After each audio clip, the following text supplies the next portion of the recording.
அனைத்து இந்திய அண்ணா திராவிட முன்னேற்ற கழகம் பொன்விழா கண்ட கட்சி.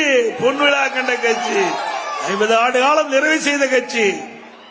மதுரையில பிரம்மாண்டமான நம்முடைய அனைத்து இந்திய அண்ணா திராவிட முன்னேற்ற கழக மாநில மாநாடு நடத்துறோம்.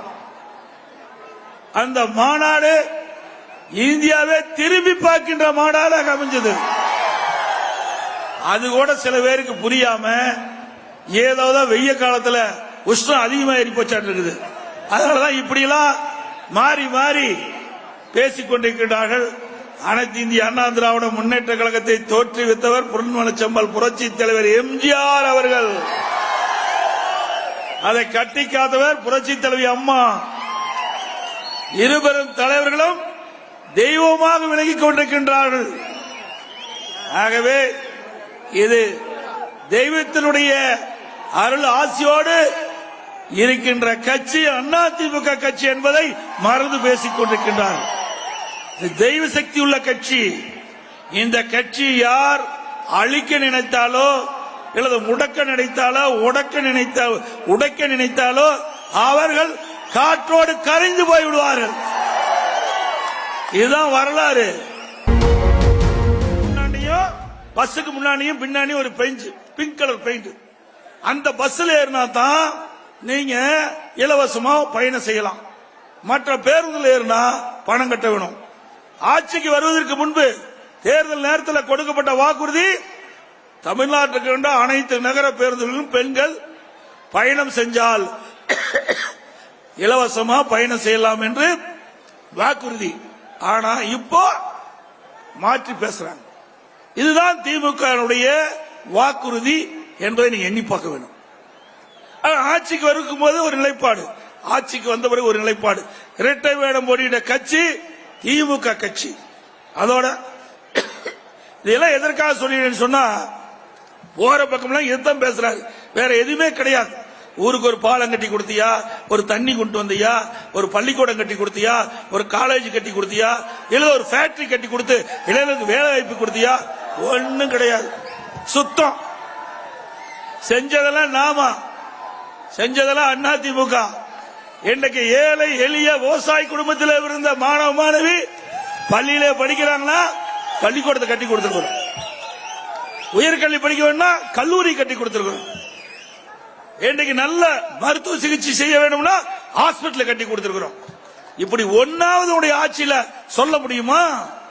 இந்த அரியலூர் மாவட்டம் சின்ன மாவட்டம்.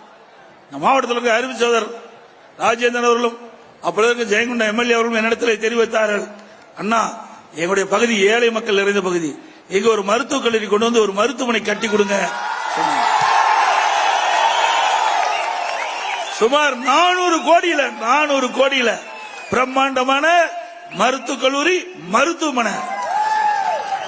சாதாரண மருத்துவமனை எண்ணிராதீங்க. அப்போலோவில் என்ன அறுவை சிகிச்சை செய்கிறாங்களோ அதே அறுவை சிகிச்சை நம்முடைய அரசு மருத்துவக் கல்லூரி மருத்துவமனையில் செய்யப்படும். ஏழைகள் நிறைந்த பகுதி, உழைப்பாளிகள் நிறைந்த பகுதி. இவர்கள் தனியார் மருத்துவமனைக்கு போய் சிகிச்சை பெறுவதை காட்டிலும் எந்த ஒரு ரூபா செலவில்லாம அரசு மருத்துவக் கல்லூரி மருத்துவமனையை சேர்ந்து சிகிச்சை பெறக்கூடிய வாய்ப்பை உருவாக்கி தந்த அரசாங்கம் அதிமுக அரசாங்கம். சாலைகளே, இப்படி அரியலூர் மாவட்டத்துக்கு என்று ஏதாவது ஒன்ன செஞ்சியா? எதுவுமே இல்ல. ஆனா எப்ப பார்த்தாலும் மக்கள் என் பக்கம், மக்கள் என் பக்கம், மக்கள் உங்க பக்கம் தான். ஓட்டு மட்டும் அதிமுக போடுவாங்க. ஏன்னா மக்கள் உங்க பக்கம் கிடைக்கல. நீ எங்க போய் மக்களை பாத்தீங்க? இப்பதான் முள்ளக்கல்ல டீ கடையில் போய் டீ குடிக்கிறார். இப்பதான் மக்களை பார்க்க போறார். இது வரைக்கும் மக்களையே பார்க்கல. இதற்கு முந்தையெல்லாம் பாத்தீங்கன்னா சைக்கிள் ஓட்டுவார், இல்லைன்னா பளு தூக்குவார், இல்லைன்னா வாக்கிங் போவார். இதுதான் இந்த 3 ஆண்டு காலம் செய்த சாதனை திரு ஸ்டாலின். இன்னைக்கு ஒடுக்கப்பட்ட ஏழை மக்கள் என்ன கஷ்டத்தில் இருக்கிறாங்க, அவருடைய பிரச்சனை என்ன, அப்படி உணர்ந்து ஏதாவது செயல்பட்டு அதை கொண்டு வந்து திட்டமிட்டு கொண்டு வந்து நிறைவேற்றினா ஒரு நல்ல முதலமைச்சர். இன்றைக்கு நாட்டில் என்ன நடக்குது? விலைவாசி உயர்வு. 6 மாசத்துல 1 கிலோ அரிசி 15 ரூபாய் ஏறி போச்சு. நான் வரும்போது சொன்னாங்க பொன்னி அரிசி 18 ரூபாய் ஏறி போச்சுனா, இந்த ஒரு வாரத்தில் 3 ரூபாய் ஏறி போச்சு. 1 கிலோ அரிசி 18 ரூபாய் உயர்ந்து போச்சு. எண்ணெய் உயர்ந்து போச்சு, பருப்பு உயர்ந்து போச்சு, சர்க்கரை உயர்ந்து போச்சு. இப்படி எல்லா உணவு தயாரிக்கக்கூடிய அனைத்து பொருளும் உயர்ந்து போச்சு. ஆனா வேலை இல்ல, வறட்சி. இந்த வறட்சி நான் வரும்போது பார்த்தேன். 6 நாள் வேலை கிடைச்சது, 3 நாள் தான் வேலை கிடைக்குது. வருமானம் குறைஞ்சு போச்சு, செலவு அதிகரிச்சு போச்சு, மக்கள் வாழ்றதுக்கே திண்டாடுறாங்க. இதை பத்தி எல்லாம் கவலை இல்ல ஸ்டாலினுக்கு.